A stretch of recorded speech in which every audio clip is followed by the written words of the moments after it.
Olá, olá. E aí, pessoal, tudo bem? Como é que vocês estão? Passando aqui para gravar mais um vídeo sobre uma última leitura que eu fiz recentemente, que foi essa belezinha aqui, essa coisa esquisita, que é o Crash do J.G. Ballard. Talvez você já tiver pegado esse livro, ou se tiver com esse livro no seu radar, você deve estar achando esquisita a capa. Não tem nome e tá meio, meio esquisita. É porque eu detestava aquela capa. A capa tem uma boca gigantesca em cima dela, fazendo um rosto com esse carro estraçalhado aqui. E aí eu pintei. Mas como eu pintei de guache e não passei verniz, ela tá saindo. Ó, dá pra ver aqui. Tá saindo a tinta. Vai descascar todinha, vai voltar pro normal, infelizmente. É seguinte, gente. Esse livro, J.G. Ballard, é um autor inglês. Porém, ele não sei muito bem se dá pra dizer que ele é inglês, porque ele nasceu na China. Ele nasceu tem aqui dizendo, deixa eu ver. J.G. Ballard nasceu em 1930 em Xangai. Mas filho de pais ingleses. Então o livro ele se passa em Londres e ele tem uma famosa adaptação para o cinema nos anos 90. A adaptação é de 96. Chama mesmo nome, Crash, dirigido pelo Cronenberg. Só que o Cronenberg leva o filme para Toronto, se eu não me engano. Eu já assisti o filme, mas faz muito tempo. Não lembro, tenho que rever. Seguinte, então, Crash é um romance. É um romance. Dá pra dizer que é um romance erótico, né? Ele, pelo menos parcialmente erótico. Essa edição aqui, essa tradução, que é do José Geraldo Couto, ela tem uma introdução que é bem curtinha, mas que aparentemente só foi adicionada em 1995. Esse livro é dos anos 70. Ele é de 73. Então, essa introdução, acredito, eu não sei como é, não faço ideia de como é ter lido o livro sem essa introdução, mas eu tenho a impressão de que essa introdução é essencial, porque ela é de um tom, ela é o próprio Ballard falando, o autor Ballard, não o personagem, que também se chama Ballard. Ela meio que pode parecer meio explicativa demais, talvez, mas eu não me incomodei não com essa explicação, pelo contrário, eu achei que foi muito válida, porque ele dá um tom, assim, a introdução do livro ele já apresenta a cosmovisão do livro, a visão de mundo, né? Então tem uma citação aqui que eu vou ler, que ele fala o seguinte: o casamento entre razão e pesadelo que dominou o século XX deu à luz a um mundo cada vez mais ambíguo. E mais pra frente fala: presidem a nossa vida os grandes leitmotiven gêmeos do século XX, o sexo e a paranoia. Moonlight Paranoia, né? Lembra dessa música? Acho que é Lobão, né? Moonlight Paranoia. Moonlight Paranoia. Seguinte, esse livro ele é muito psicopata das ideias, assim. Sério. Sério. Tô falando muito sério. E eu cheguei nesse livro por indicação do canal Better Than Food, que é um canal que me influencia muito. O Cliff Sargent me influenciou bastante em várias outras leituras que eu fiz, inclusive essa. O que eu falo que a introdução vai dar o tom do livro, vai dar a cosmovisão do livro, é porque ela fala que o livro ele deve ser lido como uma espécie de metáfora, uma metáfora extrema, né? Crash seria lido como uma metáfora extrema. Na minha opinião, é uma das melhores formas de você tentar entender esse livro. Uma metáfora extrema de como seria, digamos assim, a mentalidade paranoica e extremamente libidinosa, assim, sexual do século XX. Ali dos anos 70, né? Mas da década de 70. Ele fala o seguinte, veja bem, isso é essencial. E já volto para esse ponto também. Isso ainda na introdução ele vai dizer: a pornografia é a forma mais política de ficção, pois aborda como usamos e exploramos uns aos outros de modo mais urgente e impiedoso. Quer dizer, a questão aqui o livro como um todo, Crash, seria uma espécie de metáfora sintomática do que seria o século XX, como resultado de uma paranoia, né? Paranoia de pesadelo. O século XX, a gente sabe, é um século que foi extremamente violento, marcado por dois conflitos mundiais e crise de financeira e crise humanitária e pandemia e tudo mais. A pandemia eu estou me referindo ao início do século, né? Não a nossa, enfim. É, nossa, e guerra para todo lado, e matança, e banalização da violência, e violência midiática, né? Então, a primeira vez que você tem divulgação em larga escala do que se fazia numa guerra, por exemplo. E, cara, é um tipo de era, digamos assim, de contexto no qual você tem o pesadelo midiático, o pesadelo encenado, o pesadelo na televisão, o pesadelo na mídia, o pesadelo em todo que é lado. A resposta a esse pesadelo, segundo o Ballard, é essa espécie de paranoia meio violenta, meio sexual, e aí essa linha entre o que é violência e o que é sexo aqui é extremamente tênue. E nesse sentido, dizer que o livro é uma metáfora para um século paranoico, sobretudo do ponto de vista da imagem, e eu já vou falar sobre isso também. Tô só prometendo que vou falar várias coisas e não falo, né? É porque é um livro muito, muito louco, difícil mesmo de acompanhar. Bom, mas vamos lá. Esse livro ele conta a história de um cara chamado Ballard, o mesmo nome do autor, que é um cara que, se eu não me engano, ele produz vídeos publicitários, ele trabalha com publicidade, ele está envolvido com a indústria do audiovisual, mas não exatamente do cinema, apesar de ter alguma proximidade com o cinema. E em certo momento ele se esbagaça completamente num acidente de carro. Ele se choca de frente com outro carro, o motorista do outro carro morre, ele se quebra completamente, mas não morre. E a esposa do motorista do outro carro também não morre. E aí ele vai para o hospital e no hospital ele fica... A câmera tá descarregando. Talvez não dê para terminar esse vídeo, que droga. Bom, vamos lá, continuar. E aí ele nesse hospital ele fica se recuperando e ele começa a ter algumas, digamos assim, ele começa a experimentar algumas modificações na mentalidade dele que foram despertadas pelo acidente. O acidente meio que dá esse estalo na vida dele. E é aí onde entra o outro ponto importantíssimo para compreender esse livro, além do... E não estou dizendo que é essencial não, viu? Eu só estou dando caminhos, assim. Além da introdução, um braço bem interessante para compreender esse livro é o Jorge Bataille, que é o cara que desenvolveu o livro, né, o erotismo e tal, escreveu a história do olho, que tem vídeo aqui, inclusive, sobre ele. Psicopata também. Esse pessoal andava junto no recreio, assim. Não é que você precise dessas suportes para ler o livro, mas talvez se você não tiver esse suporte, você vai ficar meio... Sabe aquela cena do Annie Hall? Tá ligado? Annie Hall, né? Noivo neurótico, noiva nervosa, do Woody Allen.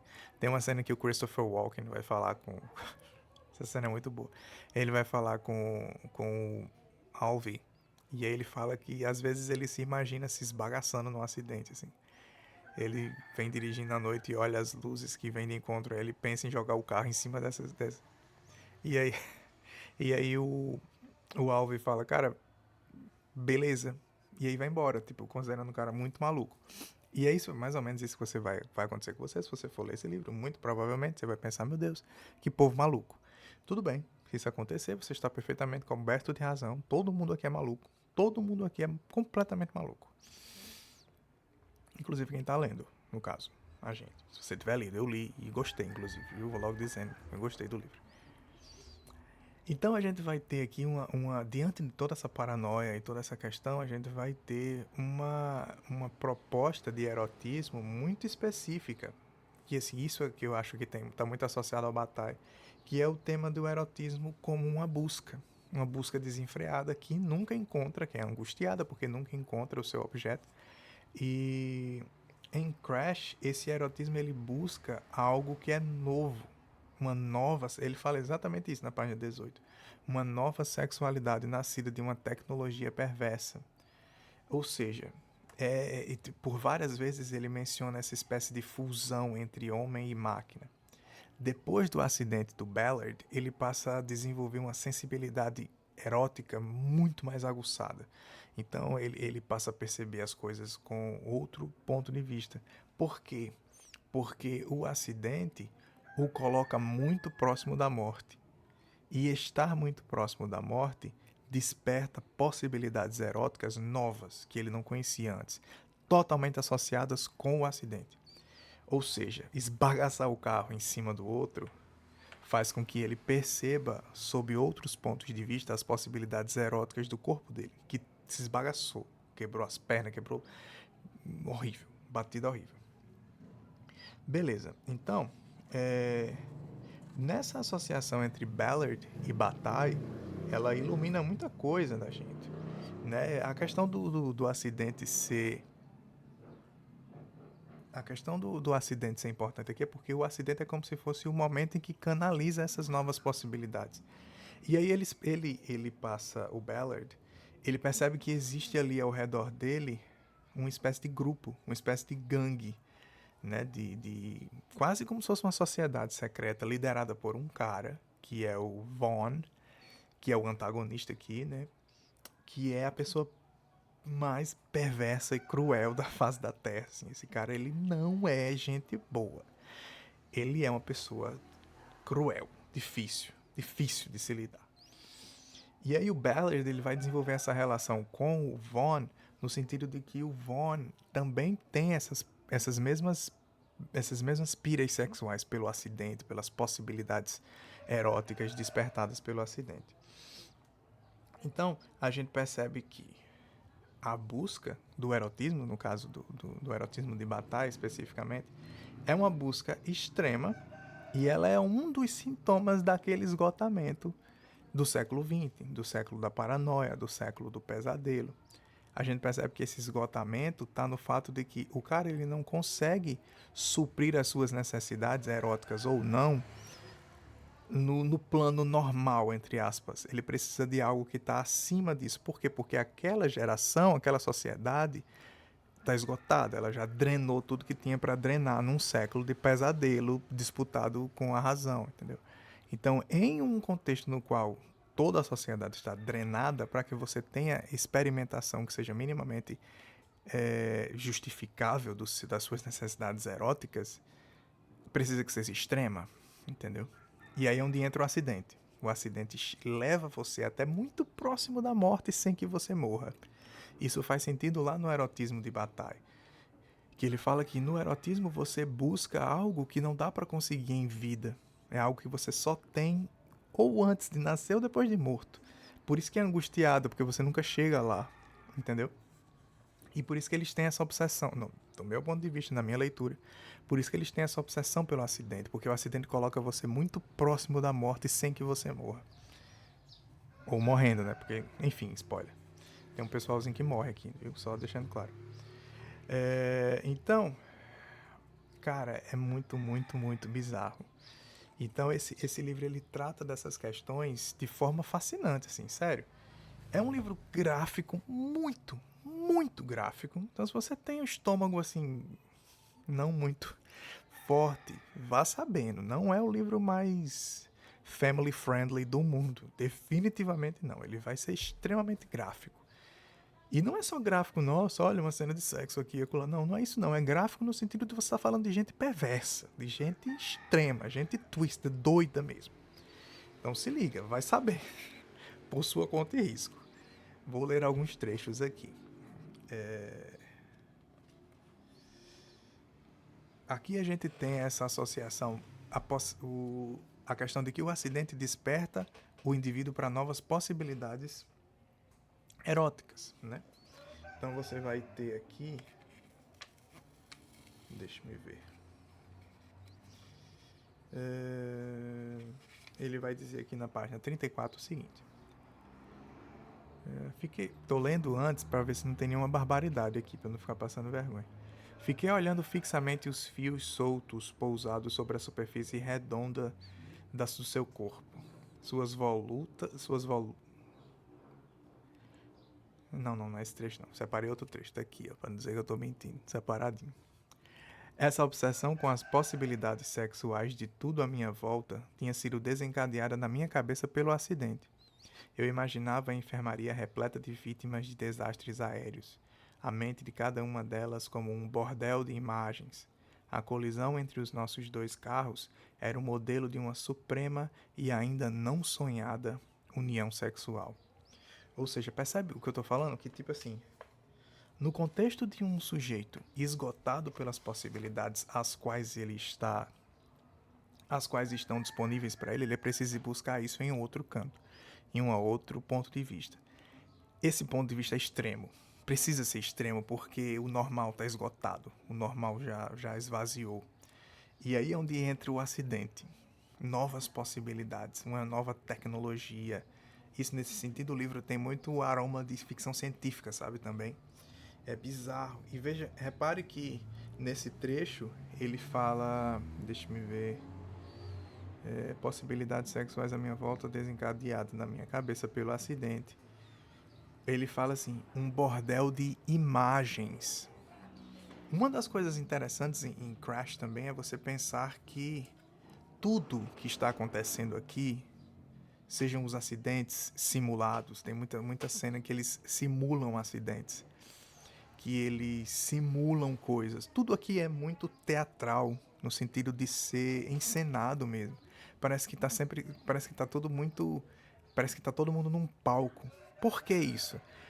Do meu ponto de vista, essa impressão de que tá todo mundo encenando, inclusive uma das obsessões do cara, do Vaughn, é com estrelas de cinema. Ele imagina acidentes de carro com essas estrelas de cinema, é um cara bem bizarro ele. Gente boa. E essas estrelas de cinema somam camadas de teatralidade à coisa, entendeu? Ele é obcecado pela Elizabeth Taylor. E parece que é tudo muito assim, teatral mesmo, encenado. Por que é encenado? Justamente porque o real se esgotou. É como se meio Matrix, sabe? Tudo parece meio esquisito assim, parece meio falso, olha, a realidade não é bem essa. E a realidade como ela realmente ela morreu, ela se dissolveu, ela se perdeu no século XX com todas os seus problemas.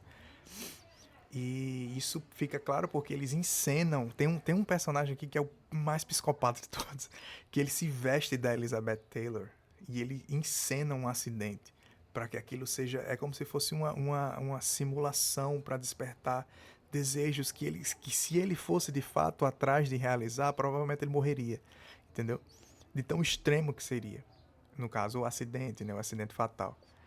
Cara, isso é o que tem de mais interessante, porque assim, não é um livro agradável. Vá sabendo, não é um livro agradável. Ele tem uma narrativa incrível, incrível mesmo, dessas construções e de estudo de personagem, mas assim, agradável, não é. Tenhamos e convenhamos que não é. Só que é interessante você olhar por trás desse véu de niilismo e de desolação metafísica. Parece o vídeo anterior que eu falei. Entende? Então, tipo, por trás desse véu tem toda essa encenação, porque não tem outra opção que não seja encenar. Ai. E é interessante porque além do carro, você percebe que, além do acidente, o carro em si passa a ser um elemento erótico. Os personagens eles só conseguem ter relações sexuais dentro de um carro, porque eles estão tão ligados ao evento do acidente como catalisador de novas possibilidades que parece que só pode acontecer alguma coisa se for dentro do carro, que já é algo esquisito por si só, né? Outra coisa que eu achei interessante também, se eu sair de vez é porque a bateria descarregou, mas eu já tô chegando onde eu queria chegar, então tá ótimo. Outra coisa que eu achei interessante também é que tem algumas referências literárias assim meio soltas, que são bem interessantes. Eu achei muitíssimo parecido com alguns aspectos, viu? Pelo amor de Deus, são coisas totalmente diferentes. Mas eu achei parecido um pouco com o Mestre Margarida, no sentido de que você tem esse personagem, o Vaughn, que estaria aí fazendo o papel do demônio, né? Do Voland. E ele anda com seu séquito. né? Ele anda com um cara completamente bizarro, louco, que é o Seagrave, como o Voland anda com o Azazel, né? E ele também tem uma moça que anda com ele, é bizarro. E tem esse casal com o qual o secto inteiro interage. É bem assim, estruturalmente falando, parece, sabe? Eu não sei se isso foi coincidência ou se é coisa da minha cabeça, mas tem alguma semelhança. Eu achei isso bastante interessante. Tem algumas menções aqui que lembram Dorian Gray também. Ele fala que, porque assim, uma das aspectos de extrema perversão do Vaughn é o fato de que ele tem um catálogo de fotos e imagens de acidentes, pessoas completamente esbagaçadas. E ele sempre quando tem um acidente, ele tá sempre lá para registrar. Ele quer gravar aquilo, porque aquilo deixa ele muito excitado mesmo, sabe? E um desses momentos, ele registra o acidente, o Vaughn registra o acidente do próprio narrador. O acidente que eu falei que ocorre no início. E ele fala que aquilo ali era um retrato, não... O Ballard fala que aquelas fotos não eram um retrato do Ballard, era um retrato do Vaughn. E, ou seja, é a mesma construçãozinha do Dorian Gray, que um retrato... quando um pintor pinta um retrato, ele não está fazendo um retrato do modelo, ele está fazendo um retrato do artista. Então ele faz essa associação como se o Vaughn fosse um artista criando aquele mosaico de imagens aterradoras, de tenebrosas, de acidentes. E na verdade ele está pintando a si mesmo, né? Ele está criando um próprio retrato de si mesmo. O que é extremamente interessante fazer essa associação com o Dorian Gray se tratando de um livro que a moral já morreu faz muito tempo, sendo que o tema principal do Dorian Gray é a moral, né? A morte da moral. Incrível isso, muito fascinante mesmo. Muito, muito, muito massa. Então é isso, gente. Recomendo? Não sei. Recomendo se você for essa pessoa que gosta desses livros esquisitos, meio bizarro, muito sombrio. Nossa, muito sombrio mesmo. Niilista, desolador, assim, parece um Matrix meio esquisito mesmo. E aí você pensa, cara, como é que eu tô esquecendo? Olha, mas você já vê o que prestou atenção no que é que acontece quando tem um acidente de carro, corre todo mundo pra cima, cara. Não é tão estranho assim, não. Vai todo mundo pra cima olhar, porque o ser humano é essa pessoa mesmo, infelizmente. O que esse livro faz é pegar um traço da natureza humana, dessa obsessão pela violência, quase como se fosse um erotismo pela violência do acidente. Todo mundo, a natureza humana é desse jeito. É horrível você tá dirigindo na estrada, o trânsito para porque teve um acidente, porque todo mundo para olhar. Horrível isso. E o que o Ballard faz é pegar essa linha da natureza humana e expandir ela ao extremo, uma coisa meio que o Sade faz, sabe? O Sade faz muito isso. O Bataille fala que o Sade é como se fosse ele elevar alguns traços da natureza humana para o extremo do horizonte, algo que você nunca vai atingir na realidade, mas que serve para que você consiga visualizar como é que a coisa funciona, como se você estivesse expandindo tudo. Então, é isso. Vou ficando por aqui. Gostei do livro? Gostei. Gostei bastante, porque eu gosto de doideira, né? Eu recentemente resenhei a história do olho. Só tem livro doido aqui. Enfim. Comenta aqui se você ficou curioso, se você já leu, se você já viu o filme, se você ficou curioso com essa leitura, beleza? Então a gente vai ficando por aqui. Até o próximo vídeo, gente. Tchau.